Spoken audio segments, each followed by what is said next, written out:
Hello,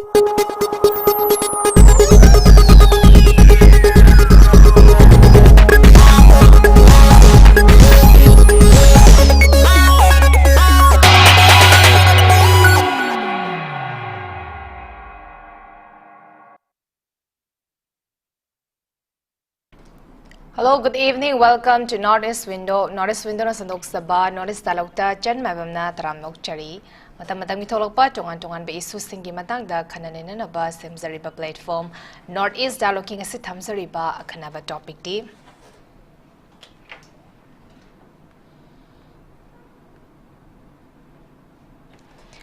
Prime Minister Narendra Modi to visit Manipur after 3 years. Habani, Kwigi, Manipur ki crisis Kwigi May 3rd, 2023 dagi Haura Kraba Matungda Kwigi Irang Marung Stavatare. India ke Prime Minister se Manipur da Mutang Lakpiraga Koi Manipur ki Awana Tariba Singsa Mutang Kwigi Wakat from Mamatang Bibi, you have a post said Mokprasamian Haragasulakpani dubu, Prime Minister said Lakpi Kidrabam Lakpi Kidre Duga Manipur President Road Hamzalaki Bahugi, Lerembalingak Fauda Hugi, suspended animation the Tamkiba. Aduga Hose Fauda the Mak Laktan Labasina Hugi, Lakani having a post said the Mak Taza Danadum Leraga Lakpani, the Buikan Kau and Andaxiamuk Hugi, Tazabayava source Karadagi Havatari Prime Minister Narendra Modi say, Jay Ahungi Matunda Hugi Manipur. September gi second week swice da koi lakpa yabagi possibility ama khak leibagi pose phongdor na pa habatare masi ahuzu faw ki oina kadai faw chunggadori bono chummoidori bono habigi poti dumak koi gi chamam daraga di lei bani adubu September ki second week da koi Assam da ma ki lakadaba Mizoram Assam da koi gi lakadaba khongchada makhak tilai but adubu hariba lakpasa Manipur yokshalangadra habigi potuni adubu mari lene ba koi gi Manipur gi state lenga ki mari lene ba department singi amadi home koi gi sub secretary gi makide ki so koi gi lakpa yabagi possibility sige mangoina habatare koi gi lokhatpham tokpa Jackson Tharong sing lokhatpagi poti koi mari lene ba department sing da koi gi instruction pi khibagi pote dumak leire adubu hariba potsina koi chum taragadi Lakana Kugi, Marilyn Bakugi, infrastructure Gumbagi, inaugurate over Kotpagi Suyari Duga, Infalamadi, Georgian Purigi, Maruin ITP Singa, Unabagi, Wafamaduga, public ground, the Kugi, Wanga, Wiki Potsuyari, Dubu, Hariba, Laga, Togudri Batabaxina, infrastructure project inaugurate over the Yaraga Duga, Manipuri, crisis in Marilena, public ground, the Wanga, Gakugi, Karikari, Kugi commitment, Guma Piram, Gadagi, having posted some Madam Jamam Naraga, Lady, Potom Kangi, Dubu, Asukuira, Bagi, Matunda. Prime Minister Narendra Modi Lakani Haidubu Praza Miam Singsina Kogi Prime Minister Lani Habagi Harau Basidi if Fongdon the Bagi Port of Kutile, but Kay Harakana Kogi Irang Sida Sukui Beselak, you haven't done the Lakpiki Trabanina Kogi Manipuri Praza Singi Wakatabi Hana Lera Banina Kogi houses Lakani has a corridor well Lakadori Bano Habigi Posinosi question say Hidam Sigimatang the Kananina by Kogi studio dosing election to the Bira Bags but Panelist sing Manta Saktak Jage. I have the Kaikum the Bochage, former acting chairperson, Manipur Human Rights Commission, Babung Kaidem Mani Pamu Vikaikum the Bochari. Thank you. Anishuba panelist, IMAGI MEIRA President OBDB, SUJATA, Imabuso, Ikakum the Bochari, a home suba panelist, Manipur Pradesh Congress Committee spokesperson, BANKIMCHANDRA Mayday, Yamnatinomatam Manung Daikugi studio the Zoin to Virakani. I had say Pabung de Lakching, Pabung, Kuira Bagitung Divatare, Ikan Kang, the Nose Prime Minister says September second week twice the Manipur, the visitor can Habigi, Amaka Kogi newspaper sing the Maruina Kogi, a national newspaper sing, the Manipur Gisu newspaper sing the headlines on the phone or Pagi Port Lady, but Adubu Maki Kongchat Sina, Kadai Fawa, Manipur Prasing, Apamba, Maningtung and Bangam, Godori Bagika, Yamuan, effective for the gay habit Husuma Aduma, questionable or regular Bani, Jamtam na Kogi. Project kara inaugurate by infrastructure kara inaugurate to buduna dumag yaradra public ground da wanga ngani habagi potang kusulari IDP sing unagani hai unabasida kari commitment piranga da ke habagi posine hozo samokso khogi IDP singi center dagi thadarak pa post sing sa koi IDP masada yau da bagi pot am khaksu lei bagi akoi crisis adamak tho agadi lei bani mahaki chai ahomgi madung da lakador ba khongcha se kari mi eng thamini ba mo namna phajaba topic ni Prime Minister Modi to visit Manipur after 3 years. Lakani la oi habide khangdri ni ko. Ada nena ningi se ma lakani amasung la oi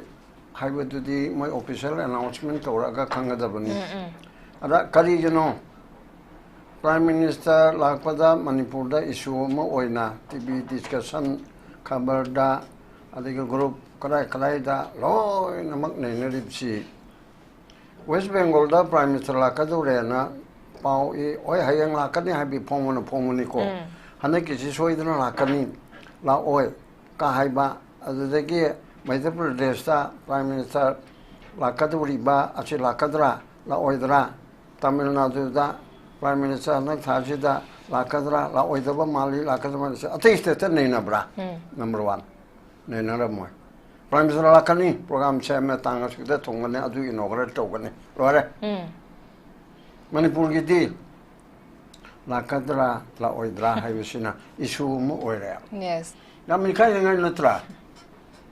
Prime Minister lakadra la oidra idana TV discussion tausi hairi ibanine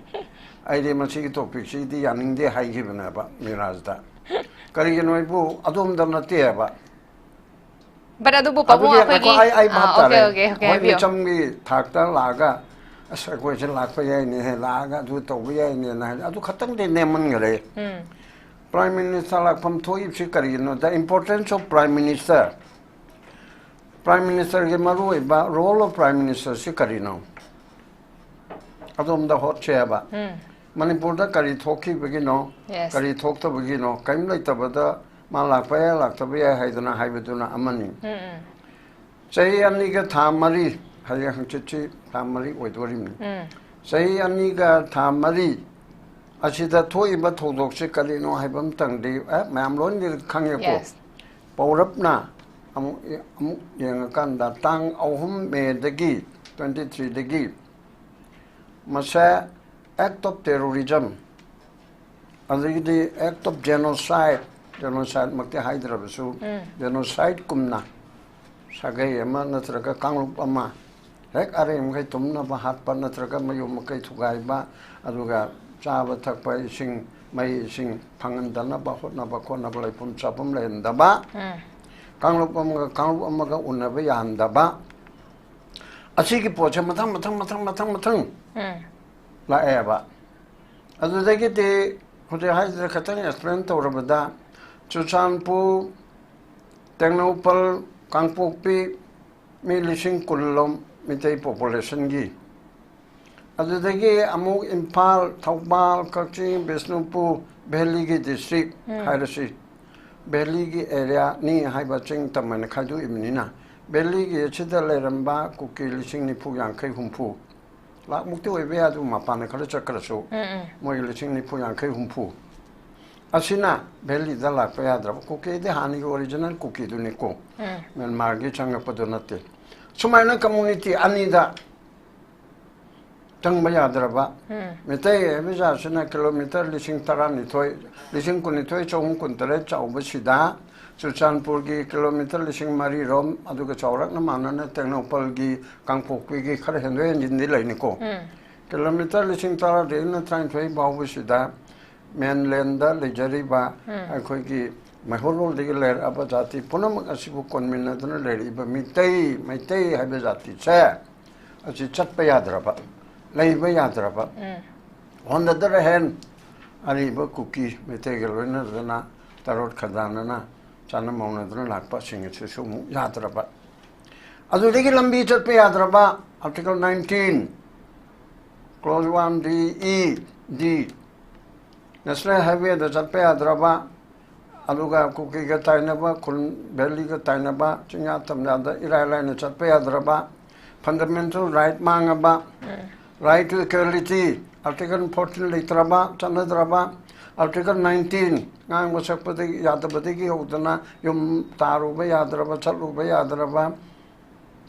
channa handra ba aduna sigi pode sida rajniti dolgi tonari sida ha kanoki bahut chor gadi soro haibasi khagmoi mache haina jabadasi masakta amma chapting gadamnina संविधान चोर है इतना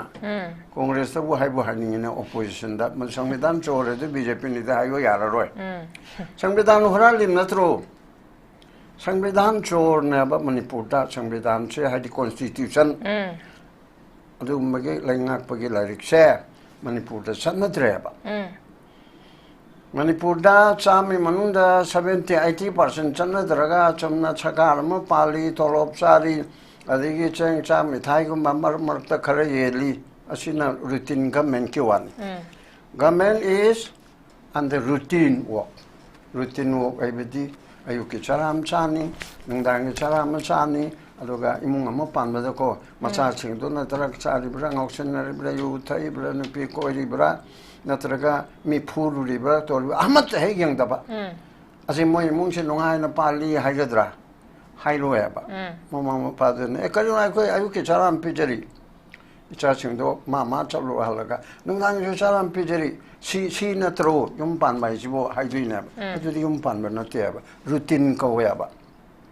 람비 셈맛 루틴 마우 떨어뜨려버리네 람비 아마도 잡혀야 돼 hojiki 오케이 그메테가 나나 하이리바 시기 또리베 시기 잡는 람비 시주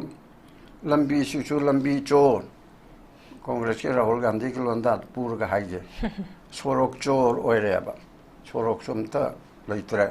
सोरक हाइबदु लेतरेबा चुमने की footpath कुमना लेखरेबा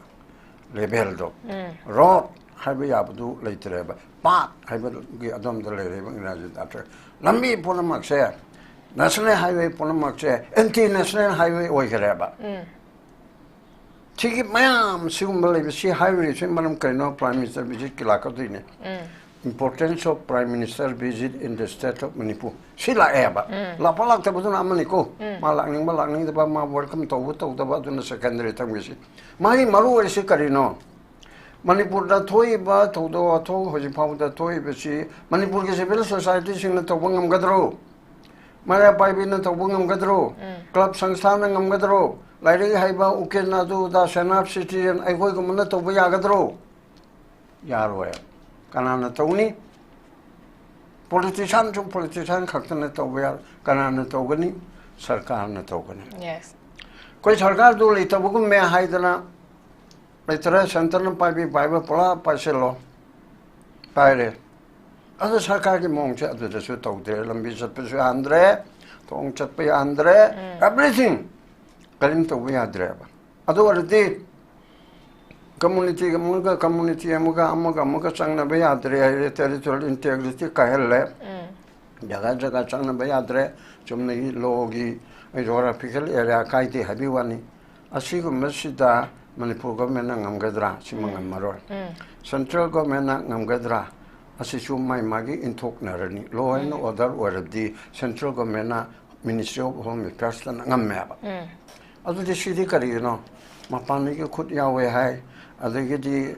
kogi illegal immigration tobiga chauba ama lere hai adagidi border ki chauba to lere hai hariba mayam masina government of India ki manunda ministry of home affairs na or otherwise defense ministry na toba ngam port ama oidreba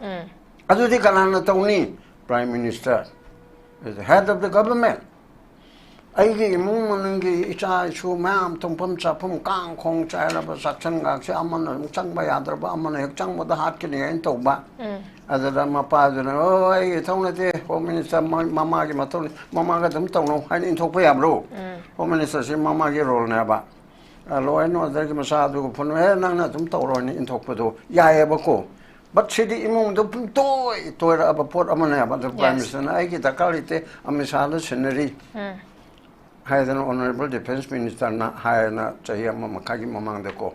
okay, ruling MLA Maming Taktopi and Hibukambuna, Rajna G. Nang Toraga, Honorable Prime Minister Shuku, Unabayana MLA Taramatorum Lady Bise, Unabayana Sin be you. I am Unagatori, I hige. I Jaluka, I will know the Taraga Kore area. Sorry, no, I don't know Toro, Graham and Traroiga. Home Minister ka MHRC ka tawro ai su lady dana ko yani no ito adum yani adum na mas to kreba aduna aina thamning se Prime Minister na lakpalak ta ba du sumaru soi laga ne hana sumaru oi mahana thubuk se head of the imung manungi family ki makok amo oi na adu de yaro kari nang tori do kuki la men mo ro methei la methei do jo ai ko methei or ga ai ko methei de tam chang bu hai ban na te ai ko di ไม่ที่อารันบ่ไม่ที่ extremist ไม่ที่ terrorist เลยนะตำที่นั่นมีหันมีปุ่นตัวเผาช้ำมันนะฮัลโหลกูคิดชูตัวอมสุตัวก็อดูกันนะทีแล้วมันไม่ทับกจะทัดไม่ดีก็ขนาดนั้นตัวนี้ขนาดนั้นattacker no ขนาดนั้น defender no อาศัยทุ่มเลยจะพูดเนี่ยบ่เฮ้ยอดูกี่มาร์กจุดนั้นไม่คุย editor guild of India นะมุ่งมาเต็มฟังก์ชันนะอินเดียพุ่มมาได้ไม่ใช่นะอารันมาตาบ่ไม่ใช่กี่ปองมิชิงอารันมาตาหันบ่มิชิงไม่ใครไหนบ่เกี่ยมาเลยกันเลยอันนี้เอาสิพิวเซลนะมุ่งอารันนั่นตัวเร่อารันก็มีพวกมีไม่ห้ามชิมิติ้งตัวกันนะอันนี้ช่วยใจนั่นนะจะเล่นมีดูตัวกันเนี่ยดูตัวกันอันนี้ส่วนนั้นเตะ criminal procedure code section 95อันนี้ search warrant ตัวเร่กันlike ตัวอาจจะคิดนะกันว่าให้แต่ละ report in the form of ไม่ชัดเจนอยู่ก็ได้ขัดตั้งไงเลยไม่ชัดเจนปันบุตรอะไรที่ทิ้งก็ได้เนี่ยกันที่ตัวละก็FIR มันทาระก็อันนี้กัน95ก็มาขาดสักขาดอะไรที่ทิ้งจินบิวอะไรที่พาบิวกัน report เช่ให้นะให้ละก็สัสวารันตัวนี้ไม่เสร็จนะอันนี้ก็มีสิ่งตัวนั้น crime ที่มาถึงนะวารันนั่นตระก็สมันตัวนี้บิวเซลก็ตะการลิบิสิ่งตัวอันนี้ไม่นั่นตัวก็ต้องพอตัวจิตที่ตาอันนี้บอกก็ทั้งหมดทั้ง suggestion ตรงนั้นเลยอันนี้นั่นนะช่วยใจนั่นนะเฮ้ยไม่ยามนะเขาริมนี่นะก็จุกไอ้ที่FIR ลิชิงมังอะไรFIRลากมาทารับสู้เฮ้ยไม่ยามดูกี่กันทันทีมันปีไปดูกี่ที่ไปก็FIRลากมาทาไปดูนั่นที่FIRมาขัดตันนี่ไม่ยามดูมันรับผลเสียแล้วก็มาขัดตั้งไว้แล้วก็ cognitive offense มา commit ตัวเร่อันนี้มวยจะ notice ทาร์ดนี่นั่นตระก็warrant of arrest ตัวระดับนี้อันนี้หลายจุดทิ้งแล้วนะบัดนี้ process ตัวระดับนั้นสิ่งที่ต้องเลยเด็กก็สิ่งนั้นมาตั้งปันนิ่งไปด้วยกันอันนี้สิ่งมาร์ก็สิ่งนั้นคุกละมันตัวเองมาสิ่งนั้นบาร์สร์การน่ะยกเลยแล้วก็มวยเนี่ย Petronas ตัวเรื่องก็มันพูดถูกไงนะบัดตัวเรื่องสิ่งนั้นข่าวกีอินเดียก็เอเบอร์ดิเตอร์กิลสิ่งที่ต้องสิ่งนั้นอารันบัดนี้พูดตัวเรื่องจะให้มุขพาร์อันนี้งานนั้นพิวเซลที่ตัวเรื่องอันนี้สิ่งที่ฉันต้องสิ่งที่คนที่ course of law เลยจาร์นี่ก็สิ่งบางทีพิมพ์มาสิ่งนั้นอามาก็อุณหภูมิยานริมสิ่งนั้น prime minister นะไอ้ที่เขาจุขังเดแต่เนี่ยปังเลยแต่สมเลยถูกประเสริฐสิ่งที่ให้เราก็กระมังลงตะโกไอ้คน academic ผู้อันนี้เดรนะมันจะได้ที่นะก็ให้เราก็ดูตะก็พาแล้วก็กรีกันเนี่ยกรีกัน prime minister เรามันนั่น prime minister ตัวอ่างเอาไปให้ยังไงตัวประมาณนี้ก็ไอ้น่ะให้บุกเจนติงั้นสิ่งให้มีอันนี้ผมบอกกรีตัวเราก็ตาก็ได้แค่ไม่ใช่ขันจละอันเนี่ยให้ไปดีไอ้คนอินเดียนอุจจาระบ้าอินเดียนอุจจาระบ้าอินเดียนกี่สรุปอามันเนี่ยบ้าไอ้คนบุนั่นอินเดียนตัวนั้นทรีตตัวบิกันให้ไปนี่ได้อันนั้นอันMEIRAเราเราเชื่อปุ๊บได้ prime minister กุมบ้าอามาอิชูสิ่งมาตั้งได้อาดีกี่อิเล็กทรอนิกส์มันตัวอิเล็กทรอนิกส์ตัวบุคคลปัจจุบันนั่นนะ direct มาสามัคไอ้สามัคจัดเกะก็เลยว่าไอ้ยังงั้นสิ่งเกิดตัวไอ้หลักนี่ให้เรามาสามัคจัดนั่นตัวก็พูดเนี่ยบ้า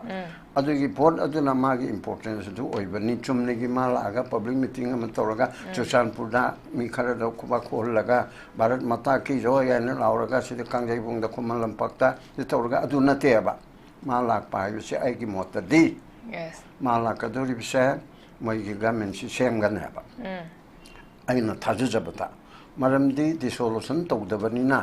เสร็จอันนี้ก็มวยเมียงด้าสันติเลรีให้นั่นเราเรียบก็เราเรียมันสันติเลรีก็ที่ก็มันเชิงบันนี้ให้แต่น่ะให้กี่บันนี้นะมันนี่พูดกี่legislatureสิ่งนั้นที่เชื่อมจะว่างันบันนั้นแต่ก็ดีเพราะดิโมคราซีสิเลยตระบันนะอันนี้ก็ pick and choose แต่ขันโดริมนะบ้าอันนี้มันมาตัวเด่นนี่นะ September ก็ second week ช่วยด้าอันนู้นบ้า BJP กี่ก็มันอามาเชิงบันแต่บ้ามาลีให้บันนี้ก็อันนี้ก็เชิงบันทุกี่ไอ้นี่ตัวอินให้บ้าBJP की Anubha chief minister में वाशकपदा prime minister council minister अदुगा BJP की नपानबे state पुनमुखी state तारामुखी chief minister पुला चने है बा अदु हे होगे बा चाहि मारी मंगा तरुक से चखे दबते याउते होय प्राइम मिनिस्टर ना मपान चखर दे खंगद्रे नत्रग नाले दे खंगद्रे मसामुक लेरगदी प्राइम मिनिस्टर होम मिनिस्टर अदु लोइनो लाया बा अदुगुमना हने की सितंबर की फर्स्ट वीक लो सेकंड वीक का अदुई दा अनुभव गवर्नमेंट अमा मधु अनुभव गवर्नमेंट दो फै फते हाबिदि वानते को अदु सेमेरगा लागे सोइदनम सेमेरगा मधुबु संगाबा इनोग्रेट तोबसे Prime Minister Yauraga Toba, Azuna Punkarang Labor Sumalak by Quai Maruare, Lautuani, we Pampam the Bakang, they had 10,000 crore, Paman Muko, a Situhana Pontobakang, de Mana Panning Longing the Suya, the Panbasuya. Adega do Torre, Chosan Pos the Shangal and the Campo Shangal and the Impar, the Semani, cutting Semani, More Semani, Yay, Susan Posema de Harawi, Campo Pesembarawi, Okul Semarawi, Impar the Sem with the bro, Impar Catadranateba. No, in a mother say Adina to Tadare, Adina to Tadare. Have a cool Lunia. Aduma Punamakton, Magalena, Makatana, Lantobia de, Hayana Magi restless. Ilai Heglai Bible Magi, BJP in another name put to Gairisibo, Cookie the Tashan Manatro, BJP Mantri Aniga, restless Taret can Natro, Moja Kangu Duna. Asimana control to there, but have the Yayaba.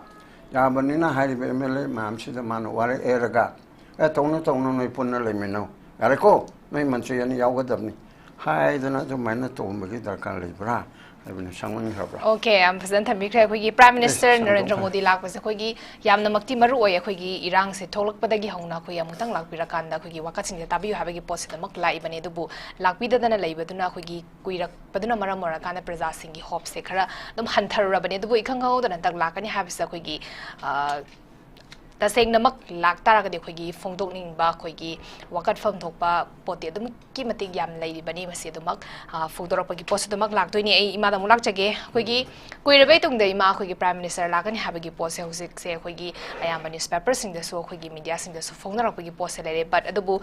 Prime Ministers, if Karigumata saying Lak Taragadi, Kogi, Lady Ba, Manipuri conflict say, Masigi, solution, Nabahona Matamda, Kogi, normalcy. Fully normalcy program Hona Matamda, Asama Kati, Uba and can be brother Jagana Hanagedum, Akogi, Sukuida Basekogi, leaders in Sinakogi, Irang Sigimatang, the Chapchaba, Kogi, Maram Najagana, resolution, Progna Bada Jaga, normalcy, the Hanjalakna Bigi Pose, Presasing the Palm, got the bus steps and local the bus, mind of the Prime Minister, Lagos of the Mug, Kogi, time the Kana, Oire, Hana can be Braka, my Taminema. Window TV, and Biriba. As I could not come Jerry, and the Gangaseke panelist when a Miriba, Babumani, Masum Chan, Babicum, McKinchandra the soup. John Prime Minister Lakpa Laktaba, IMAGI, because I did with Doctor and a Kale,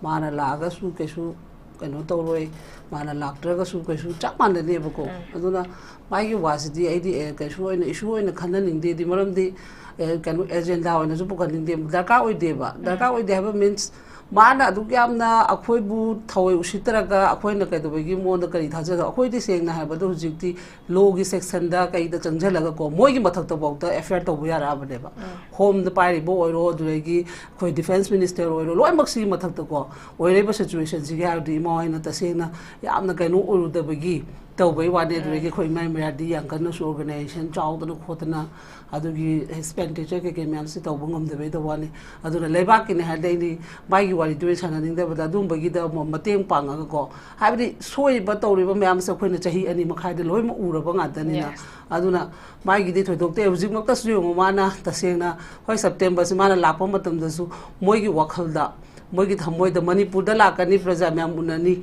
High Port Haideba. The Infal Amasung to Jampu district Haraba. Moino in the Kaido people. Infal Cebu saying Nahabada, when the sense of the Puyena, the low neighbor. Maramdi, in the Agi Cafeteria, no Delhi, Manipur Cafeteria, Infal Natro. Infal is the man never, Mam Gineva. Adubu Mokwene, Moigi Tinse, Moigi Wakalon, when Fondoreba, and Mong say, Yam Yaning de Baidi. Yaning they have the Moino in a quick separate set, saying that Tahalabigi Sobata, a cookie, MLA Tara, do get Moino the Kaido River. MLA do they get Haragakona Bayada Braba. Moina Torpa sector of Moina news, the Pitora New Mam say, the saying a quick pot, and Moino in a dum to guide, have a pot to neighbor. Monica the Wigato Chamber district, in Fal district, I do know ba. Ha, in Falsica Nova. Yes. In False, a quick fruit lady say. In Falsica Fidel Travel Manipugi. Yes. Adu moida yam the logical moida hanareba net niti new mem sem yaning de aduna magi wena di aina haisini mana kai gumba hoi suppose lagta ragadi ate ate demand mai sanga ba tunga ba loi tok thok piro लेरिबा relief camp दा लेरिबा मोइगे सोंदा सु chain किबा लेरि सोंदा सु लेरि मधुगुम ma'am हाना कनो हन piece ओहलंबा national highway हंगदोलंबा अदु palm national highway का से चन हाईवे वानी मी तौगे नि कैसु लेबा पुनतेबा नहान की येंगु वारी सानबा पीस टॉक लाकपने न तौबा मोइगी थादोक ने तौजरा लाकपा अमा आसाम दा तौरगा हटपिरिसिनी माइगी मथक्ता दुगुमबदो लोखलुदना अदुदि कनाना लामनोबा खोइगी सिदा चंगा अबा अखोइगी सिदा लाकपदा दि केन तौदना यामना इंग चिकना थादोखरबा पोतुना मोइदा तौरिबा मिदा अदुदि कना आरानबनो हाबस खंगबा नत्रा हाबनिदा सोंगुम्बा तौगदबा थौदांग तौदबा मिदुना माना लाकपा लाकतबा सिदा खोइने अंकना खनरोइसेबा खोइदि एजेंडा दो पुथोगा को मोइदा तौबा याबा खोइ पबुंग होइसु यावरि को लोगी सेक्शन दा कइदने अदुम बोइना तौबने फरनेबा ए कइदोबगी मोडिफाई दे हाबिले आपोति कइनो निलान बुला लगदि प्रजा से खोइ सेंगना द कंट्री इन दा लेबना तेदना बांग्लादेश दा मा को बुदि न तेदना खोइना चाइना दा मा को बुनते पाकिस्तान दा को बुनते बा खोइना को जइदुदि इंडिया मा युम अमदा माना खतन अदोप युम अमदा लेबदि आई युम दा लाकपियो हाइबनेबा सेंगना मान मचा याम पोए नत्रा मासे मचा याम पोकपमनेबा मचा पोकपदुदा अहन की मेम चपदा अतोम मेम दसु लाकपियो हाइबेगी वाने बखोइन मतम दु हरेबा मेम दुदि अदुना सिदि अदुरा आइदि यांकन सुंगांग दे सुंबा nganगुरगा सुंबा यामना नुसिदे को अदुगा तौबदा बु सुंबा मेम अम उरसिनेबा अखोइनो उरि बस मोइ कदो रिपोर्ट फंगोइदुनो हुजि प्रेसिडेंट रूल निने कदो करी रिपोर्ट होय हाना स्टेट पालिंग आइदि स्टेट की खोइगी लेरिबा मेम दुना मोइ रिपोर्ट सेंगना थारे हाइगे अदुना तोंगा मोइरो हुजिति गवर्नर नि फमिसे गवर्नर लोइमक रूल्स तौरिनी चीफ सेक्रेटरी नि कुलदीप एडवाइजर थाइना दगे दुम लान होरकपदगी ब्लाइरबनी करी तौबगी मोइना हुजि तौरकांदुदि फजन न्यूट्रिएंट तौगिदि ना हाना तौबे यायबा नुसि नेशनल हाईवे गसे माना हाना हांग यारेना कनानो लान बस खंगी नट्रो अदुगुंबा तौगदब एक्शन दि तौदरगा हाइरोगा खोइगी लेरिबा सेइस दा सुंगारे हुजि गवर्नर ने फमी सुंगा इविक्शन ना इविक्शन तौबा फत्ते हाइबा नतेबा अदु जपुरी नेशनल हाईवे सिदा फोर्स मैम तौरगा माम पालगा हांगलुदना वंस अमुतंग हथा मोइना ऑर्डर पिरगा चलन ने हाबौ चलन बंगम ददना ngasi बौ लेरि करी नो बताउरिबा लॉजिक मैम से मोइगी एजेंडा मोइगी मनुंगी थिन से मसी हाना खोइ म्यां खंगम मथौ तायबा दुदा आई ओइना दि सेंगना हदा मा लासु लाक्त्रसु मथौ तादे अदुना लानिगा लाउ लाइनदा तो ओदुनेबा लानिगा लाउ लाइनदा तो माना खोइना प्राइम मिनिस्टर अमने रेस्पेक्ट सु हुजिति तौररोयबा ममांग दगदि माना फर्स्ट टाइम लाम मतमदि कइनो म्याम प्रजा म्याम हाइबिदुदि सेंगना हायबदा खोइगी नाउ इचानुपासु फमी मतमदुगी कांग्रेस ना 15 इयर्स पालकपदो खोइ पेंदबदगी अमु बीजेपी ने फरे न खोइ खंजखिबनेबा को बीजेपी ने फरे खल पोछिदा मु बीजेपी ने हेन माइकै मरी सु चलन दे चाहि अनि मखाय खोइ सुबु अखोइगी राइट से लेत्रबा बाबुन सुंसा हाइसे अखोइगी फंडामेंटल राइट करिनोबा अखोइ सु फुरुप अमा नेबा मणिपुर दा लेबा अखोइ सु फुरुप अमा नेबा अदु अखोइ फुरुप सिगी न करिने न उरा लेगे बो ngasibo इक्विवेलेंट कै तौबिगे बोजी इविक्शन फंगदा यम हुजि कमना रेबा तौनरे लाउनरे मैम सेउने मिथुम लुपाय कनो पिरब मतम अलूद लुपा निफु पिरब मतम सिदा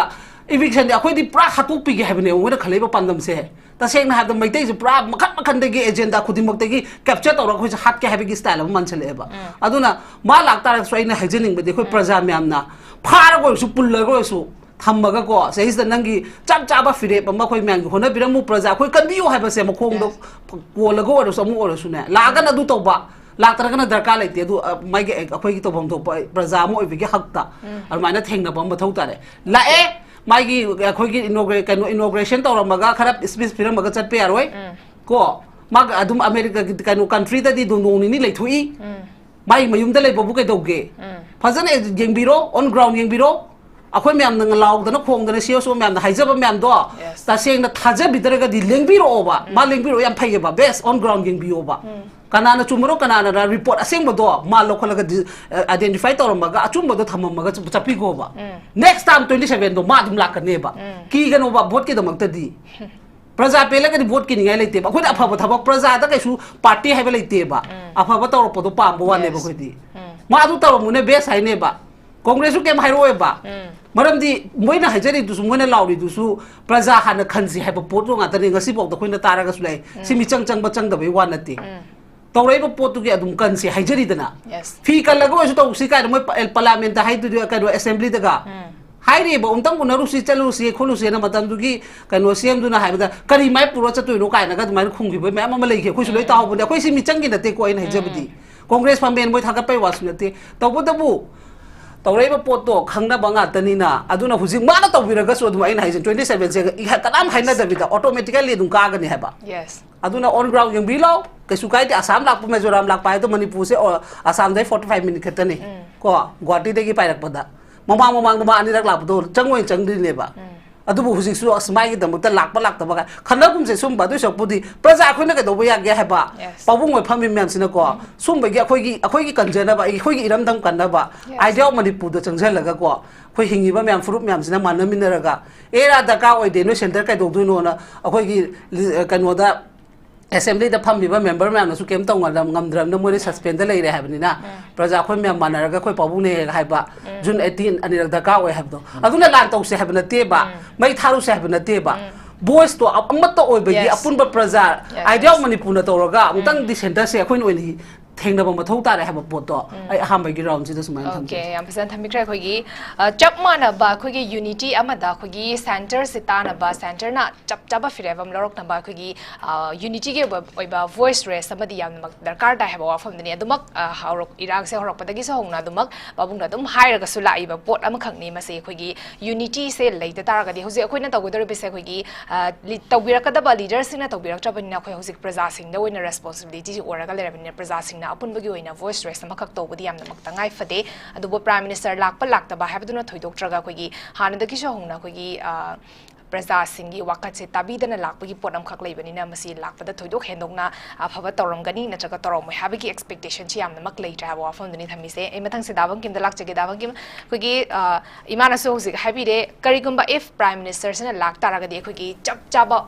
Center na Manipuri Irang Manipuri Lady issue me am sida Chap Chabamaki Banajaga Center give a lofum to what Philip Sema Chapchana Tamalambam Siam Maktangai for the above from the Nian Jaganakogi Laka the Space Pira Makanda Kogi Sitarakani Akogi IDP singing a Sigi schemes in Pakakani have a wafam Dang Pondo Makanda Kogi ground in a Tabago in a Bangtorpa the heck yo the Bagumba Adoga Koi Imaras Habiki Bakogi Laka the Kogi ground reality state check to Virakanda Kanana Jumila have the Kongira Kana Madugi Matung Tarak steps in Lokot Pirak Siam Tangai for the Abofani, Adubu Masi Tabago in Ontoraka Drown Toroidra Haviki poses Makjamam Naragasu lady, if Ma Lakani, La or Habis Ozik, we get Jab Jaba, Ma Kang the Bagi Polam Kangni, Davankim Kamata meaning. September gi second week 12 or 13 14 Swaida Assam da adagi Mizoram da Prime Minister Lakani Haibagi confirmation news khari taba phangjare ujare Manipur da Lakani Haibagi de ekhoi khangde haibadi official statement amta government ki side tagi laitabani na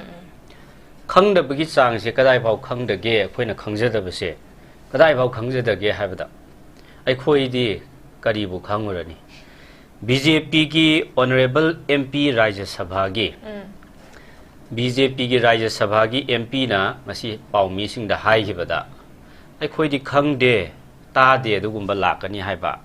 masi ai khabar da thengnai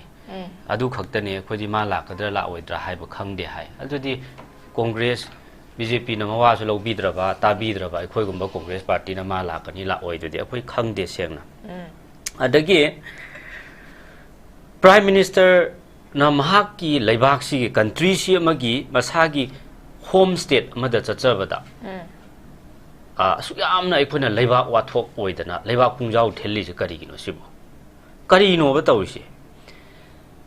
PMO dagi Prime Minister office dagi akhoi gi magi laamdai duda hayeng hangsit nimit nini humni marini wal ingai duda tour program am thara aga loram natro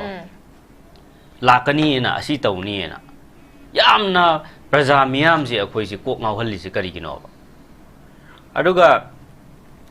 Masidaida yamna mahak la agana karino laktagana karino haibagi matam dojo hujikti hendokre yamna la aningame matam mama Congress party na khaktanate Manipur praja me pum khuding mangna ikhau lang na khawrang na ngairam mane Prime Minister si ongta lakpira ka di yes adugi ikhau lang bado masidi phagre baloina matam do hendokre ma la agana karino laktagana karino haibagi wakhalon ama loina pokna re praja miyam se yes Akoigi former Prime Minister Honorable Dr. Manmohan Singh na January gi 2014 da 2014 January sida akhoi former Prime Minister Dr. Manmohan Singh na Lebak Praja Miyam sida India da warning ama tawkhibneba karino haiba matamda it will be disastrous for the country to have Narendra Modi as the Prime Minister haibaneba ado wa siam ngangandaba statesman ama great economist ama akhoi Congress ke dumba matamdagi Prime Minister na haibiramba wafamne Narendra Modi will be a disastrous to this country if he becomes the Prime Minister haibaneba ado kayam summe sumde haibado atopa part of the country gi de khoi khangde Manipur gi di am summe pura disaster ne akoi India gi Prime Minister si Manipur gi damakta di he is a disaster aduna karino makna tawningi se la agana kaidawdori bano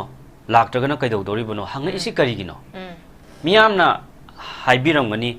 laktringaidana lao lao haiba hujik lakpa yae na panarakandana amuk la asu laktrasu kaisu thoidokte haiji karigino haina hangningamba yae bako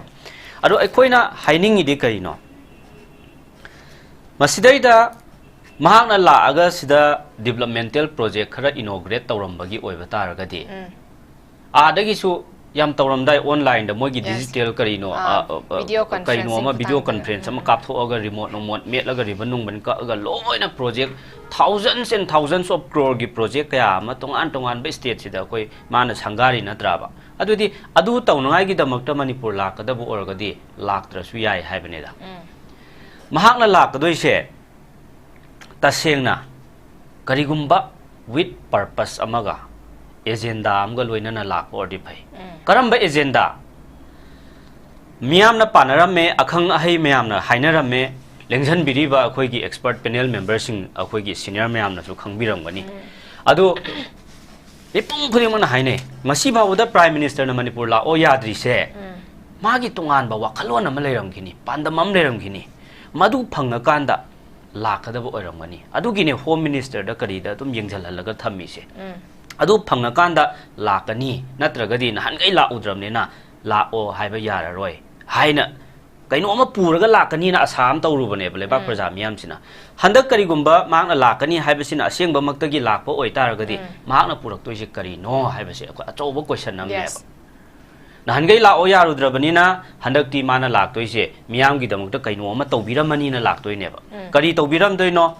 Manipur se Hoi Noiga Kuki Galamina Roy separate administration Tauro, Noigi Maitagi, Swagi, Beligi, Aya Parche, Noigi Sukaror, Lishing Kayanom, Pirani, Kuki, Tava, Eriagi Sukaror, Lishing Piranina, development in Tobida Ribra. Natragana I koi election Taurok Nabagi, Mami Yama, Hoi Moigi Party se, Sigi face saving oina, Akoi Kadihani, Party position, Party status can cut Nabagi the Makta. Party gi state ki interest ta lakpi banataba party gi interest ta laiba visit oidori bra haiba siso khoi question ama chauna oiriba aduna mak lakpase yamna di naina ningai leitabane adu karigumba makna lakpa taragadi kari no mana puraga laktoise aduga Manipur da leiriba elected representative akoi gi ruling da leiriba haiba tare BJP gi MLA mayam sina mangonda haiga doriba sina karino mangonda propose ta hogdoriba sina karino mangonda demand ta doriba mangonda pressure ta hogadoriba mangonda question ta hogadoriba haiba sina karino haiba se masi ai khoi su khangninge yes loinana kaidogadage haiba matamda karigumba honorable Prime Minister Sri Narendra Modi na Manipur da lakani na miyam na speculation ama tawnari sina sengba mak oidana karigumba mahak na Manipur da lakpa taragadi okay well and good lakpa matamdu da kaidoba tai haibada first of all Honorable Prime Minister of India Sri Narendra Modi must apologize to the entire people of Manipur ahan bada mahak na hek lakpaga magi wachoi basan false promise miyam tawdringai da magi drama tawdringai mamangda Lebak Praja Miyam Mamangda unconditional apology ama tawgadamne ahan bada karigi damakta apology tawgadoriba nearly 300 people lost their lives more than 60,000 people are internally displaced nearly 5,000 houses were burnt into ashes. Yes. Sigi masigi damakta ahan mahakna Manipur praja miyam da apologize tawgadabne ba. Adugi matungda mahakna tawgadoribadu karino habda phajana kaino tawgadabne ba. Ngasai imagi meira na haibiba heta pharaga bu thamhora dawne harise. Masigi nungi oiba wakhalon meaning si yam impactful oiba. Kokla amaga basan khar tawar chatkhiba yaroiba. Handakti clear cut ta kari tawgadabno aina laisi sini haibado phajana thamgadabne ba. Adu nattana akoi yengone MOS home na Manipur da irangi hek hogalakpai da numit ke ani no leiramido adom kuina MOS home leirame mathang da home minister Amit Shah masa 3 days 4 days leirame irang amta laksan bangam kide adagi external affairs ministry na kari haigi foreign hen yaure haire Manipur gi crisis external affairs minister na su handle tawbangam draba Union Home Minister na su handle tawbangam draba Manipur gi magi engine namagi sarkar sina su handle tawbangam draba adudi punamaki mapi mapa oiriba honorable prime minister laibak sigi mapi mapa oiriba mahaki mathakta taroidaba kari maram no ba mahakna natraba punamaksi after all last yeng jhalak toi sidi prime minister na natra Yes. adu yeng jhaludana sahi ahum pharakadoraba ngasi tha kunipan pharaba sidaida amata laktana Manipur haiba maigai sida chahi ahum chupna mamai olaktraga makna sida lakani laoi gaina akoina nainari se it's very simple amarom dadi Yes. topic si newtv na si pukhalakti haibagi wanate aikoi da ngasi makoina tawbiri si yangoba ma lakadra laoidra haiba sida oina nainaraga kangauna halaga lehalleba Manipur praja miyam sibo akoi angang masa laknaba phagi jugai tawbiba dawna aikoida ma lakani laoin tawbagi sida akoina kok thadhar leireba asuk wanaraba praja miyam si kari tawgadabno haibagi matam sida chiraba tanpham sida aduna mak lak kani or la oi habese it's not a big deal whether he comes or not mana kaino tawgadabani magi la amdai duda akoi tour program ama PMO dagi thara aga loire masida lebak watho ohendana aikoi se illusionary world amda hinghallaga aikoi se angau apang basi bagi thabak si tokpiro masi BJP na khara yaraga di asomna center da noi lak to orga lao laoi da borga to Manipur praja miyam ne yam saure aikoi yam ikai re na ongtang aidi mail thabra fax to bra ma to hanning ai smain thamjagi an bra okay am san thambi kre gi lakani lao habagi chamam na basa dumak adum lehallaga laabani na khoi gi hojik se adum aidi chamam na bagi pot ama khakta dum praja singda leiba habe tare duga kuirabani na hojik se laaga na kari tawgodoriba laktraga su yare habagi pot ni hojik leiba se koi gi asukuina Manipur gi irang sigi matang da koi gi kari gum am da mai on salakhidrabani na hojik laaga na karamba wafam puraga lagadoriba kari haram godoriba habe sidane dumak chamam naraga leibi se confusion state dum lehen ba habe tare ai aroiba round ai pamu da gilak chege pamu khoigi mamang da su haiba tare khoigi leaders singi side gi dumak yamna thuma matamda chaliba chahi asigi khoigi loi chikanda khoigi popular government ama lakpa yai habagi laklagani habagi statement se dumak phongdok na badi leire adubu haujik se amok September gi second week side da prime minister visit torakani habagi adumak pause phongnarak haiba tare masina chum sengba sengda ba habduna nakal amarom da thamkar kanda if mana laktara gadi khoigi Manipur gi ngasai pamung no so habiba khoigi popular government ama semopagi asala puraga laktori brana chagana khoigi hanagi leiba separate administration taraga leiba khoigi MLA minister singdudana kari wafum harakana Manipur gi integrity se khoigi sokaloi habagi promise ama taromdori brana chagana adumak chap mana hanagi hamu adumak karim ta haram dabida adumak chatkidori bra mamang du so khoi irang se horakpa matam da Union Home Minister la ami la amkana 15 days ki manung da khoigi amok la kana irang se soft togani habagi poset tarame dubu irang se hena kanchala kana ngasi jahi ahum phaning chet leira abani pamong kamai thamini Prime Minister na lakpa laktabai bisida soidana lagadi problem di solve tobiya ba haji para permanent oilang ko Manipur haibada ma hat pisung ambanate to busung ambanate tho no nawalo de hai bisung ambanate adubu kalinta to de ba adam kan ngrabdo cham manana Narendra Modi swai de min Narendra Modi thagal kali prithvi ko number 1 2 de lera bana world go ina Nobel Prize phang ba yamigi phibum do bo lera bana ba kala de America da Trump ga se man thopam to duna adu tawrim nya di Russia ga nangi kano ga tonali ba asigi Ukraine ga tori ba adiga kala da chalaga ma se yamna maru oi ba misak amanaba ko hadi amana ngang base mayam na tabi ba che samna harabada Manipur da apik pada pramam torgena agoina mai pai bi se SUJATA we mu ko de kune kano mai mu na tabi li ba ko aina yang ngam jatrap so adugumna namna ngam bada Narendra Modi se Maji prithvi ke lai ba puna mangna tai welcome to ya ba adugi damna kan ngara ba bisma gumma ba hoji ki matam da Manipur gi present bisma oiriba Modina Manipur haibasudadi Bhismana Draupadi Gita Mami Uchilaga Hare Krishna Haibida Maina Magina Hare Ram Manipur Haibis the Mumai Bob owning there. Adu Kariginomni Aduki Potu da Kara contacted Taragata Tarasano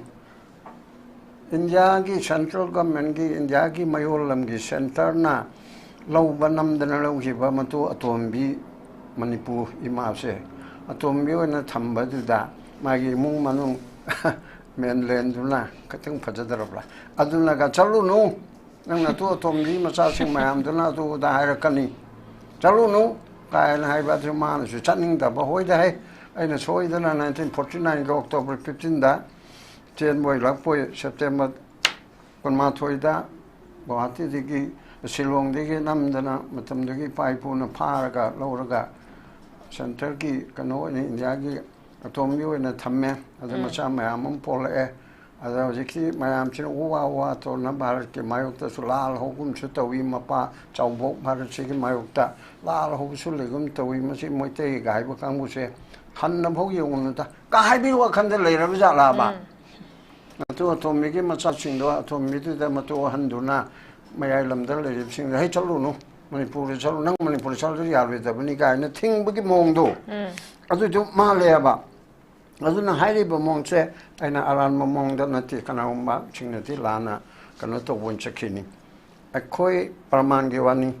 matu yamna lon ba mana matu atomiche masida timan yam tawrakane adana changning da ba thong thingin ba ko kanahumna matu hande thingin lidra ada tomiche koi na tawga mu hundok piramba adu mi pot adu akoi da tawrabra ba adu ga mana bamong do adu ne haibe ga wasanati aduna Mana lakpa haibasida Yaminge Yanungo Yanumutai Narendra Modi ki Honorable Prime Minister bu ବ୍ୟବହାର to bokal Narendra Modi bu de ni Nigeria ba karigino aibu aibulu na to bide aibu khambide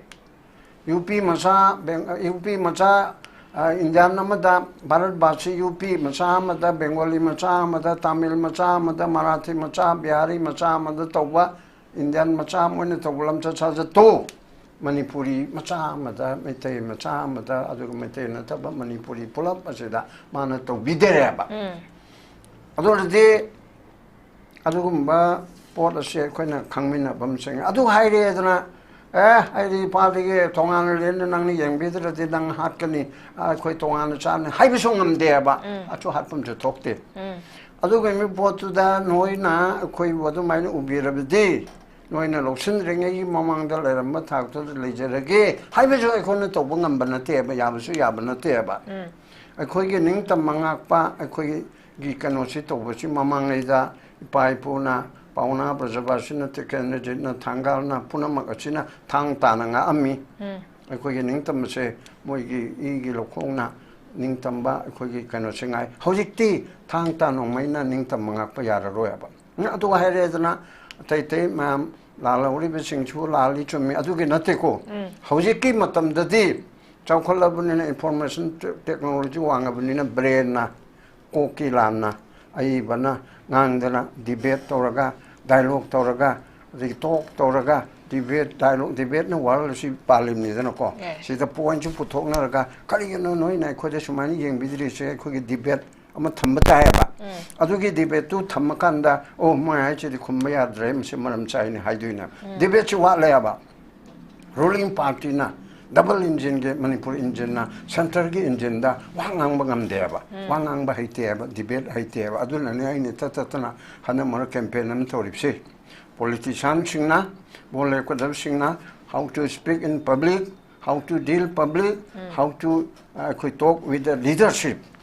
When National Party BJP na BJP state Shakana central leadership ta karamana wangangani kurumu haibana te kon beba tawani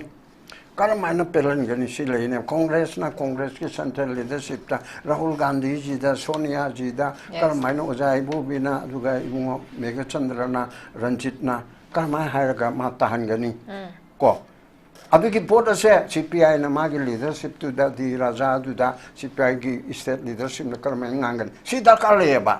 अदु का चामान ना civil society रिश्यूनी ताऊ ना तो रे बंगाल की नुपी में हम तो दा UP की नुपी में हम लाग पता कोई ना कर में गांगन सिन नुपी मसेन ना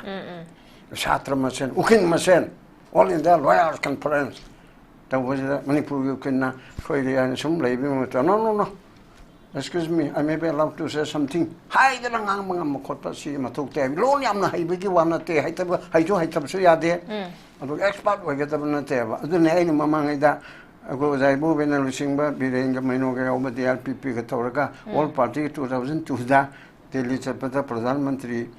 khoi gi Bajpai unabasat pada. Ibo bi no che minister mana khara hai re. Am so type ta tang hai ge ma so. Matang dah tamu Chandramani na haya ba. Masa hanjan haya ni ko Chandramani na Bajpai si phaya ba. Kan mai phaya. Mai wang wata hai bin te beba nong ba to chendra honorable pradhan mantri ji nangi haksang phanna be damta Manipur ki MEIRA pai bi mar bel singduna Sri Govinda ji gi mapamda hai hu katana punsi nong sang na ba to ho wi ka ha chang mini ani pe ai ga tamu zo ga thang na ba ne te no as fazana hai ada Bajpai na kalam no male sum ma ge som dang ma oh na to na ma kang uchi kaim hai ta bra ga simati yam na hai na kan kalam no male pai na kan mani ada ri mi mari manga ji to bata acha sa thi ga na Bajpai sina ma bu tha ka lak pa du da kali pang ge NSN I am na Manipur thu ga na ma ka tar na ga len to du ri masi ma tang na ko all party la kana na hai ba mai bai kang bu na ba statement na tro mani noi ni yaning da na tro bo bi yaning ti noi yaning ti hai na ai ni de hai ga bra hai de ai na de Manipur thu ga ro hai ta no ko hai adu da ni mai lon da mai ne ka hadia to ka hadia si ai ka udri mai uzai bu bi ti yeng ga mai oi da mai ne ka hadia to ka hadia bo bi Thamoi sin hai ba thoi khoi ge india ge kar to bu da ngang ning mo khon mo law ning ma se ai am ne ba ko tam da dia pp sing yang pai bi president or la chu politics ya or so ai pen da bu da hai ge na khan ba mi ne pe le bi sa je ai na hai har de hai gre ka so mang la hai bi ki paramandi ai no ko ne chalu ri ko andi Chandramani ki phabar la rang mani phatab le ram me ko tam Chandramani ki lai gi dra ma gi maram la pha pha ge na te mana pradhan mantri bu tem to do wu to bu do ingraji da har ka koi bu do ai bi di ning thi da na mana ngang bu tu ta han bu do adu gi leadership to mana ngang ba gi leadership to changim do adu gi pot to ne ba hoji ta kal ri je chom na ai je chim sam le je cabinet sir I am coming ga na hai ba namaste adu di loi hai ni ne adu da karam balon da na karam mana dil to raga Manipur issue se khatan ta han ga da gi ga na hai ba khot pa se rai bo bina pranap ta hai ri da na kwai uru da so bham na pranap se mai guru gumba amane pranam mukherjee wi ba chang bi matang do ot issue ma ki wani adu da Manipur praja na yadre da sa ai ki praja na yadre hai bi ki type tu da pranam mukherjee gumba na hai ba da ojai bo bina inda ba yagadro India ki finance minister su oirimni top leadership su oirimni congress ki manungda chau pama oiribani aina khangbada moisi yamna bebhar tobana ba Manipur ki adugum baduna haibedo sa si matang dati ngai roi hairi ba pot ado ibu bigi phataba mam le ram ya ba ko hat pana tan upai le thre do tor mam pen do pen ba mam le ram ya ba ko ai ma hon ba san te thaka present adugum me do loin to oga si ki purpose amada leadership to the managerial so ya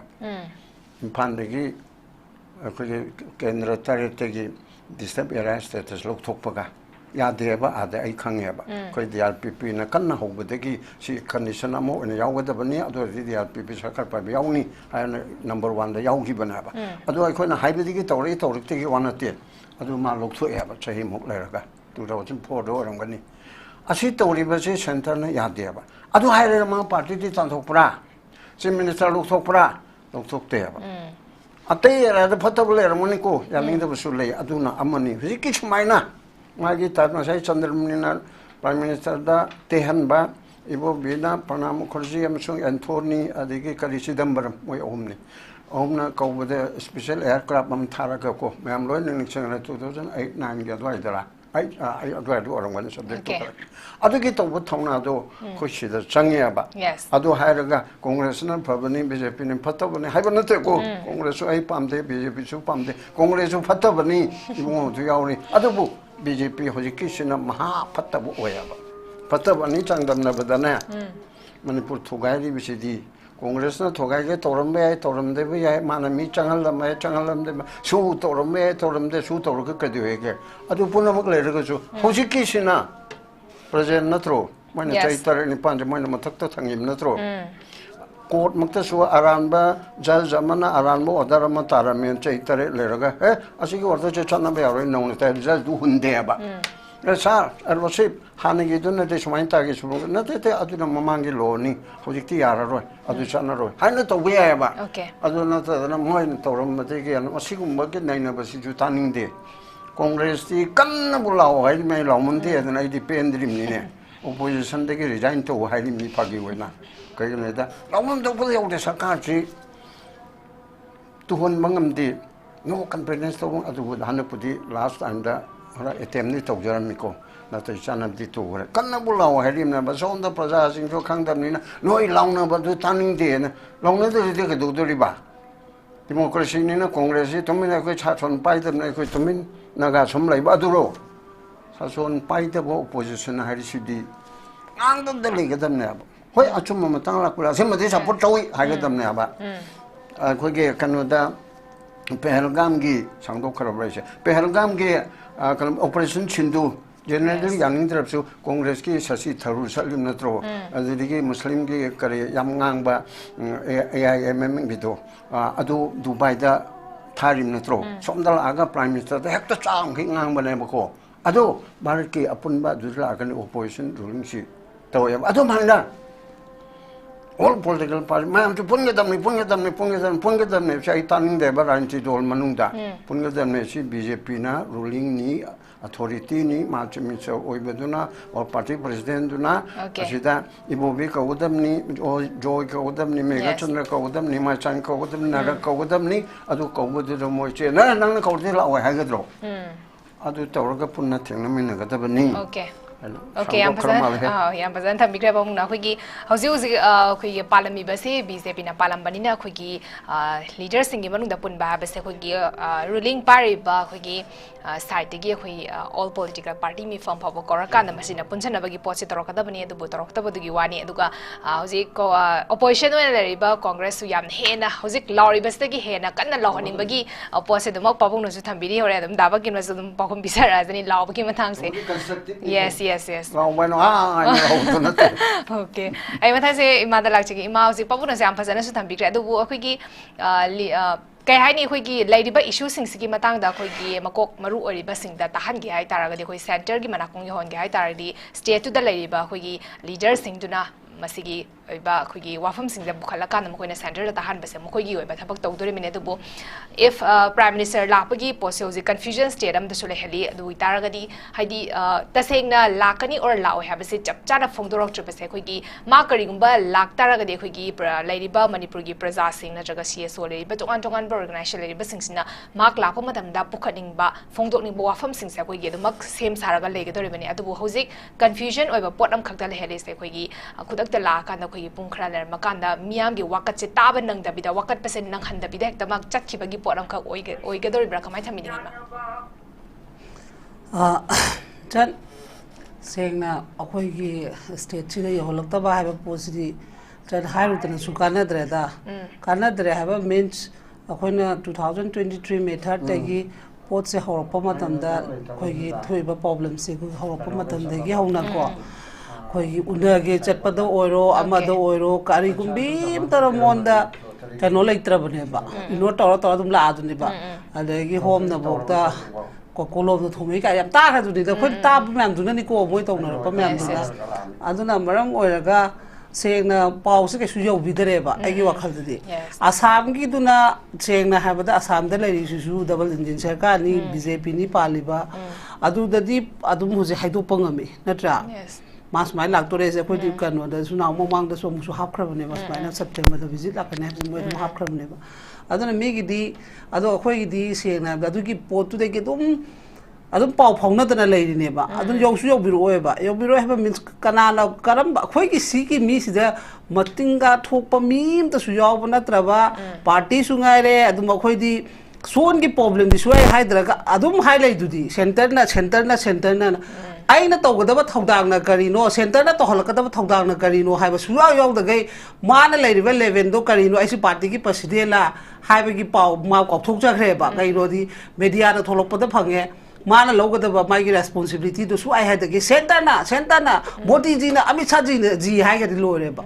akoina adu ki pot le rabani na akoi ki son gi pot di ta bi dre du dum khange ba go su moina ngang thorei ba sak tore wari gi wa ne ba moina sai akoi unaba chali na kana unai na gamen ta pot te ba aduna bu na mu no mama habi gi du di akoi gi non manipuri mana hai gi ba akoi gi MLA minister sida gi lak pa di situation gi wadi su ai had moi budget ki matang adum ba ngata tawre pisa piyo na hai en tawri du ne ba aduna kaisu interest lobi de haibati akhoina ne bado akhoi gi level sine amna pick pa gi ne ba kari gi damakta sum asu amna akhoina chumma ba pot oira ba me ankhang di khanga ga swai da di dum hai leiba aduga center yong na to bangam de ba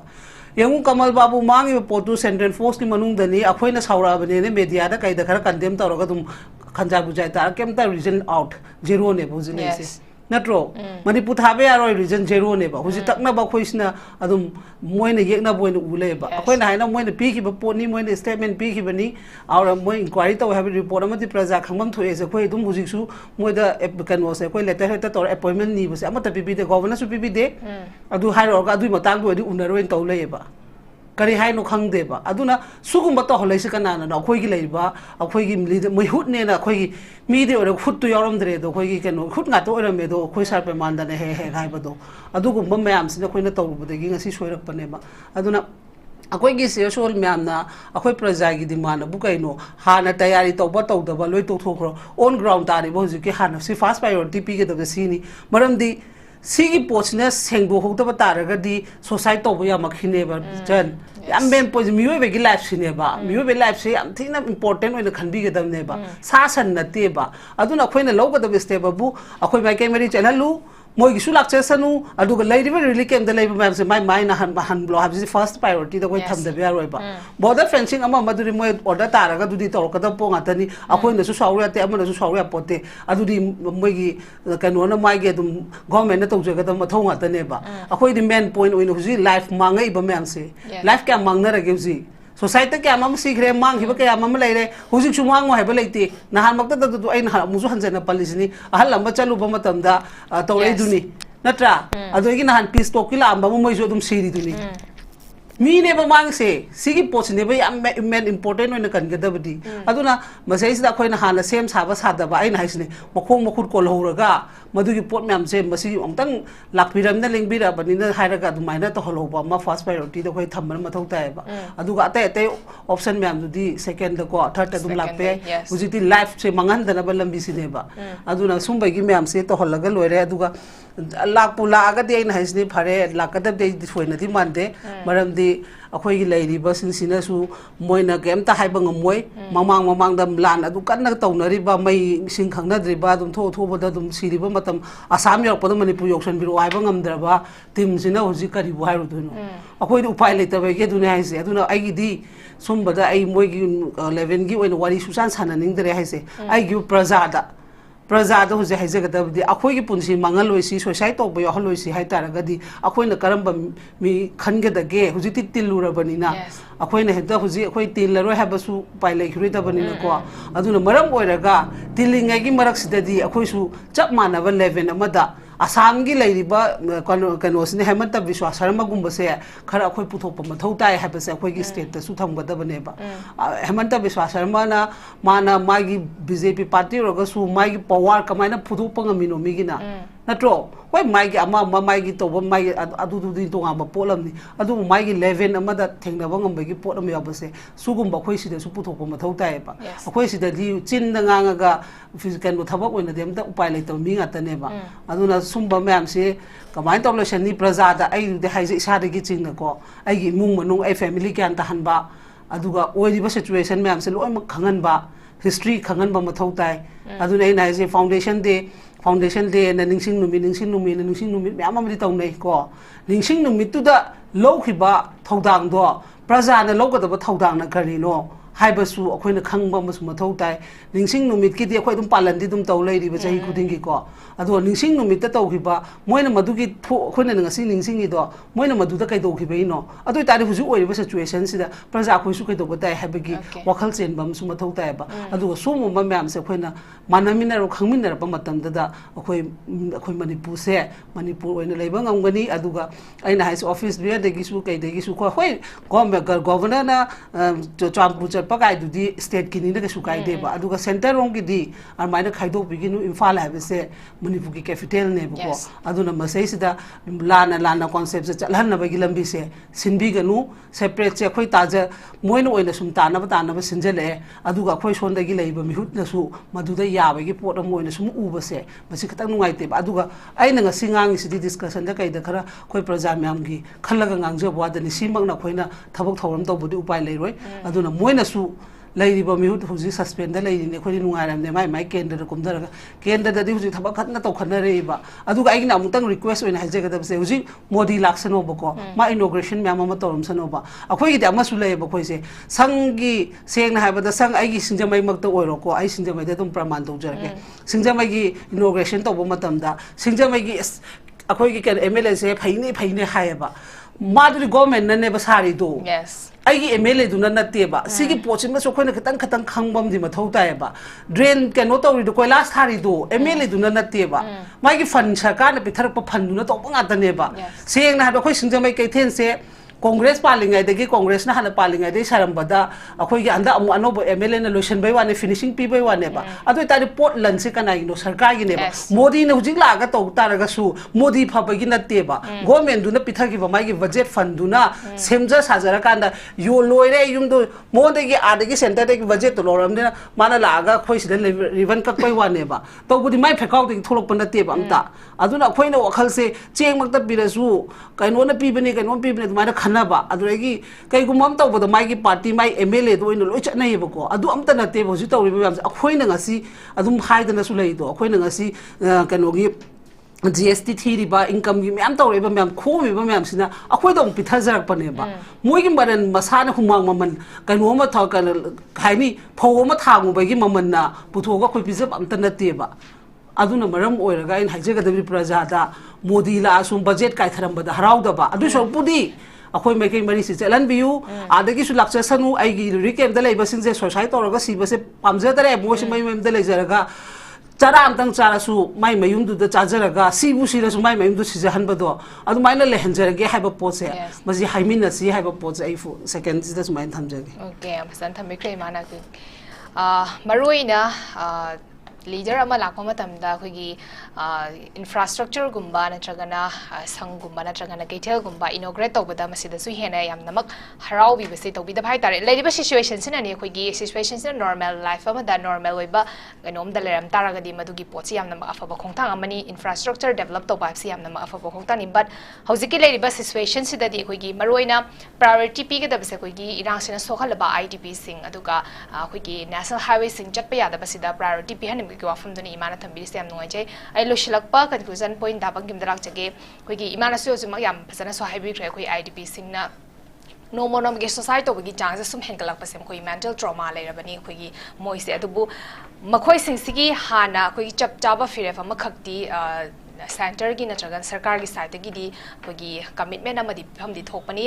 chali bachai se December 4 gi manungda hanjalan gani habagi poche harame adubu hojik madu oigadra oroidra habase du khangba ngam da bai pot am khakta leiri bani adubu kariguma prime minister laktara ga di khogi expectation happy tare ko IDP sing Chairpur amadi Imphal gi leriba khoi IDP sing se unarambi pot amakak oibe yabagi possibility gi matang de khoi newspaper sing da phone do re do masina kadai ba chung gadori bono habi di khangba ngamde if karigumba la kan da khoi una tara ga di makhoi yoba commitment se kari piram gadori bono hozi fawda IDP sing gi center na thadarak ba scheme na dragana cell sing se khoi gi matang tam jana suna IDP sing da yoda bagi crisis se uzi mak tho ga su mak lei bani da bagim kai happening koina yengadaba aina thamjaninga wafam di kaino hairkanda India laingak maru oina BJP gi regime makhada ekoi Manipur se sugi matik ikai banange Manipur praja miyam se laibak sigi citizen ama oiribra oidrabra haibasibo ekoi khangde huji haibadi masi karina polakpano kari gi thodou singdagi masi wahang ji thorakpano hairagadi makoina akoida tawbiriba treatment se amna step motherly treatment akoigi third class citizen gi type ta akoi se midyeng ama yengbiba masi akoi yam nungai te ikai jeba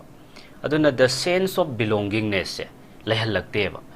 akoi si India si akoi gi country ne haigadaba wakhalon se masi gi younger generation sing sida akoi masi gi idea se manghanna ba honare ba masi India na yam phajana yengadabne ba nattaba taragadi makoina karigumba side amada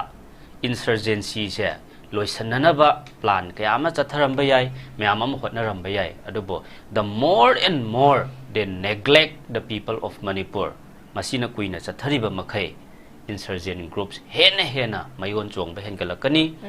adugo anti India elements anti state elements myam am thorakani sina Indiana achauba mangonda hurdles and hindrances ama lakani habese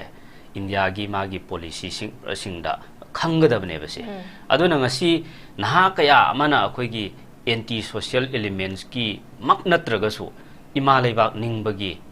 kainorom da changjan ba hengal akanda akoi India sida yam tathi ta oina warobagi mong da tokhala ise masi India na akoi BJP lengak sina sembi bane ba makoina thong tharak bane basidi aduna masi tauhidaba thabakne aduna Manipur gi su India gi su tungda yam achauba mangjaba mo oigani aduga aina thamjaningba wafam amana akhoi honorable prime minister na 2025 ki April tang kunithoi amasung kunhumdoi da Jeddah Saudi Arabia da masi chatle Saudi Arabia Jeddah haiba mafam sida mahakna hotel da lekpagi magi bill se just for 2 days 2 nights nate ko 2 days ki magi hotel gi bill se kayano haiba matamda rupees 15 crore aduga 54 lakh and 3000 something neba 2 days khak leibagi hotel gi magi bill se 15 crore 54 lakh and 3000 something neba yengo India gi prime minister na Manipur da lakpada sigi paisa si changadam natte kari gino mana suk yam lakning jisibo kari lalurage BJP na amasung prime minister na kari gino ba Manipur su yam mirai risibo ndoi tardi si achoba question na mane ba phare adu loina thamgra se na kalamada yengo aikhoi gi the alchemist of theater ne hairiba saknai raba renowned tall figure of this country akoi gi waza ratan thiam leigidabada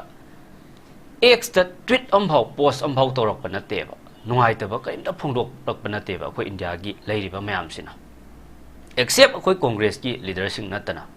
masi aina masi panjari badi kari gino hajaraga Assam dadi mahakna laktuise akoi gi Bhupen Hazarika gi 1 year long celebration magi centenary sidadi mahak saruk yadawrieba yengo aikoi gi asum yamna malem pumbana ikai khumnariba akoi gi ozaratan thiam gumbadadi makoina utliba midyeng siga atoppa state ki migi tall figure singda makoina yengbiriba midyeng se hiram khuding makta Manipur se neglected state ama oirabane masi example khara sum thamjabane loina na amuk kaidoge haiba matamda mahakna lakba matamda aikoina hangadabase mafam amada chatsanu phare adubo mahak na statement khara lauthokpa ngamgadra haibase akoi hangninge separate administration koba demand se at any point at any cost by any group or any individuals Manipur haiba Manipur sina leiriba makai noi separate administration kauba sigumba tokhai tabagi demand amta tawba ya roi kanasu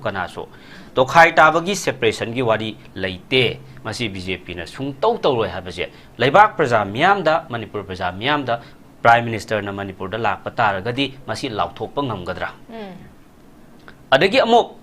the idea of Manipur da yumpham oiraga idea of Manipur kaihandabagi maongda ekoi the very idea of Manipur si the base tawraga wari khuding makloina sanagani any community khuding makka aduna madugi boundary wangma lanba wari amata na khoi pukhalak piyaroi haibase BJP amasung BJP gi lusingiba leibak sigi honorable Prime Minister na masi miyamda phongna openly statement thambi bangamgadra ekhoi magi developmental project ki mai chakhat thorangi lautho iba some crores kharado magi package kharado ekhoi kaisu aduda nachung mude hujikde aduna masi adagi yango yam nuaitaba thaudo amatang anitang ai thamjage ba tentakna ekhoi Ozaratan thiam si lan si hek haurak matamda sorry lan haiba phajade irang si hek haurak matamda irang si gi peak timing da akoi honorable Prime Minister unanaba haidana chatpaneba Ozaratan thiam sina maki delegate amuga tawraga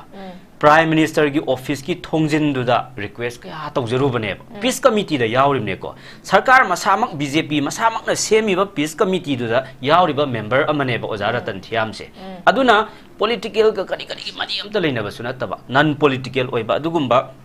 peace committee ki delegate amana honorable Prime Minister Sri Narendra Modi si unajage hairuba matamda thongjin duda lepaga haijaruba matamda yabira khidri neba si kayamatik shocking oi kayamatik Manipur gi ikai ningai no si Manipur si ikai ba piri na traba adagi yengo laibak phabadagi ngasi aigi nakanda lengdi lengjan biri akoi IMAGI MEIRA gi leader akoi International Human Rights Day numit oramgani aduga Manipur gi su ya maru oiba numit amata bane akoi nupilan numit ne masidaida hoi sumain tawraga matam sida sigi sida DMCC na invite tawrakpadagi saruk yaba chatkibane haidana koi tajai IMAGI MEIRA gi lusingbi adum adudaida da house arrest tawraga thamjali ne yengone si ai koi leibak praja miyam je kayamati ikai ba pibano yeng asi Manipur praja na kaw sungam ngamoy Ozaratan thiam da tawbigiba makoina tawbidiba treatment akoi BJP gi ama mana chatubada yarakta badusu pende adagi all political party delegates mayam na tor haijaba mayam yarakta badusu koi pende ba aduga asigumba tall figure saknai raba non political oiba asiguma leibak miyam na ikai khumnariba ijat sanman tawriba mioi singsida ikai ba phiru nang hanbase masidi akoi thamoi sona nungaite ba asigumba mayam le aduna mahakna lakpa matamda aikoina amuktang unajage haibadasu yabigidraba sida lakpiyo haibadasu yagidraba adu itartagi kari pandam no aina ngasai ahanba round hangibado goal amaga loina ragadi laktorine laibak amagi country amagi luchingba amana state ama visit tawba haibase icham chamna visit tawba natte with significant purpose amaga loina na chatoribane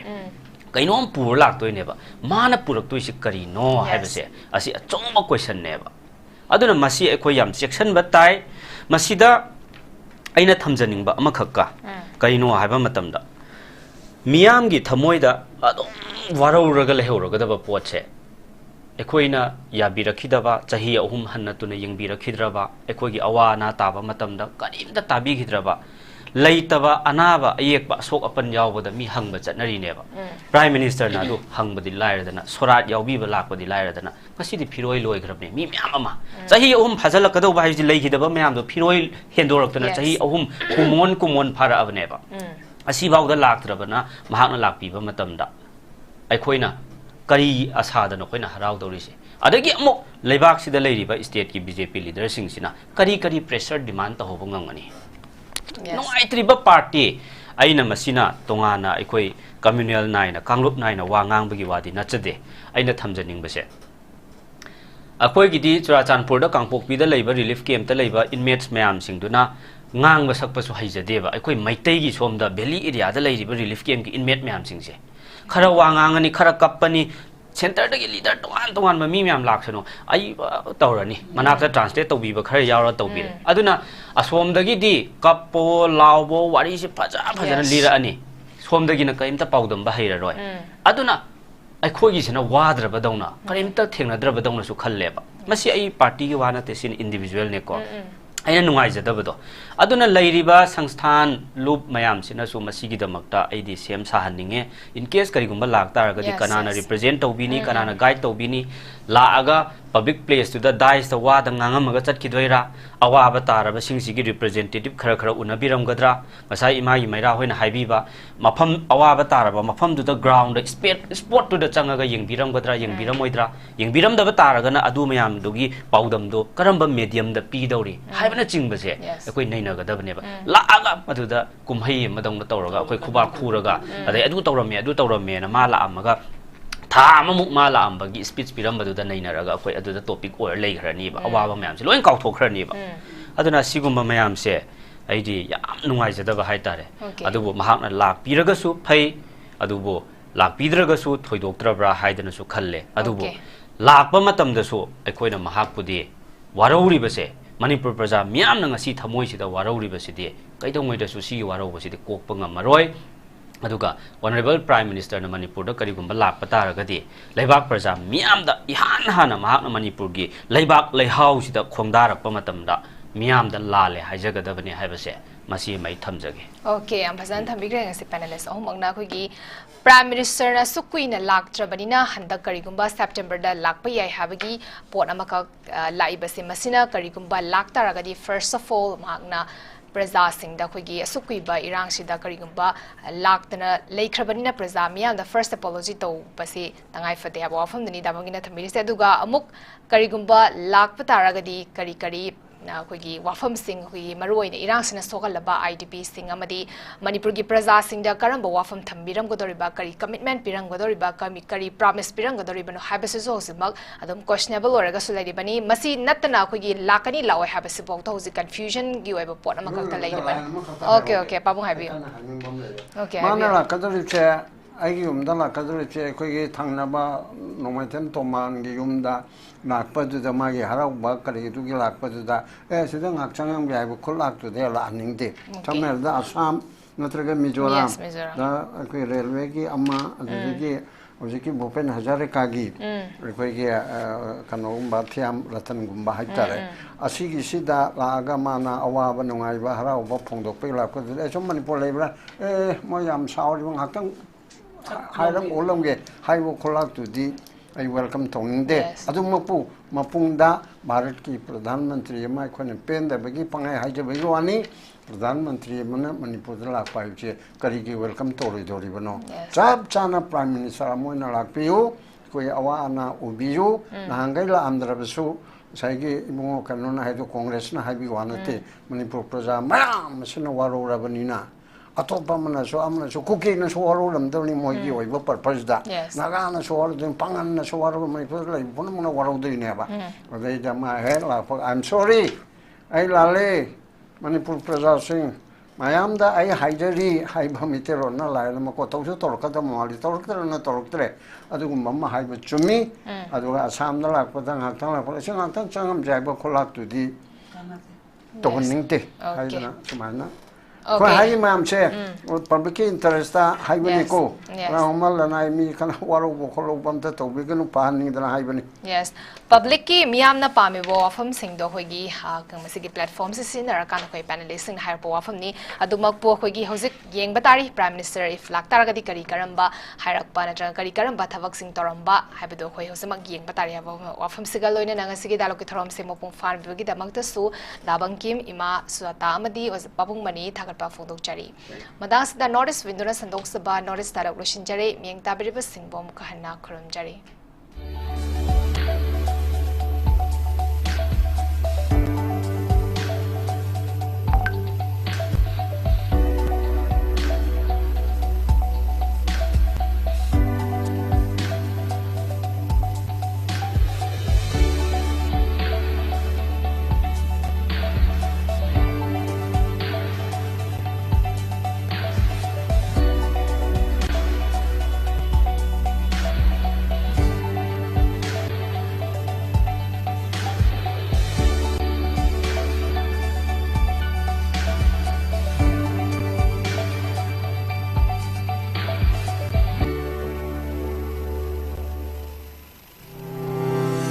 step into a world of endless possibilities with 18 dynamic faculties and 180 plus courses. Unlock your potential with industrial-ready training and placements. SGT University, empowering tomorrow's leaders. Central Government ki thabaki exam mai pake khalagadi kari pagadabano khangbadagi kari paroidabano khangbana hena maru oi. Russell Coaching Institute Mayang Imphal SSC Defense Samadi Banking Exam Singi Thataruki Boarding course Hauseragani. Mafamasida boarding the Laiba Satro Kudingmak Thavaki exam singda written da 100% success oiri. Mafamasida Sakdaraba retired Navy Air Force Samadi subject expert singna takpi tambiri. Boarding the Laiba Satra Singh no madapung tara ozaga lunina larik pahanbaga lunina Pung amagi physical training su pichari. Mafamasida subject kudingmaki shortcut methods su takpi tambiri. Akagnaba sit masing kun khaktani. Yawbining basingna mayang Imphal Bangun buya leirakta leiba Russell Coaching Institute ta lakpiraga registration tawbi hau natraga. Akupamarol gidamak mobile number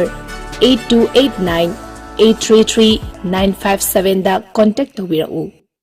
Hakchang phana thamge hairabadi iramda masimakta da leiba khwaidagi pharaba hospital singi manungda ama oiriba Babina Hospital leijari. Mafamasida thazaba yaraba amadi sel yamna changdana specialty kunhen bada ana layeng bagi khudong chaba pizari. Pediatrics, cardiology, cosmetic surgery amadi specialty makal makha kayada aikhogi specialist singna marik chumna thawai hakchang yauna layeng jari. Aduna state wangmada amuk karigi chatlugani aikhogi Manipur da su hojikti awang da thaki healthcare fanglabada. Matam mangan biraganu sel hena tingan biraganu aikhogi specialist singdagi malemgi apaba thaki layeng patakta yumpam oiba service lobiyu. Babina Hospital, where hope meets compassion. Akupamarol gidamak Babina Hospital, Sajiwa Jail Road, Kabai Soy Imphal East Lengsin birau. Natraga, aikhogi phone number 6909 390666 ta call to birau.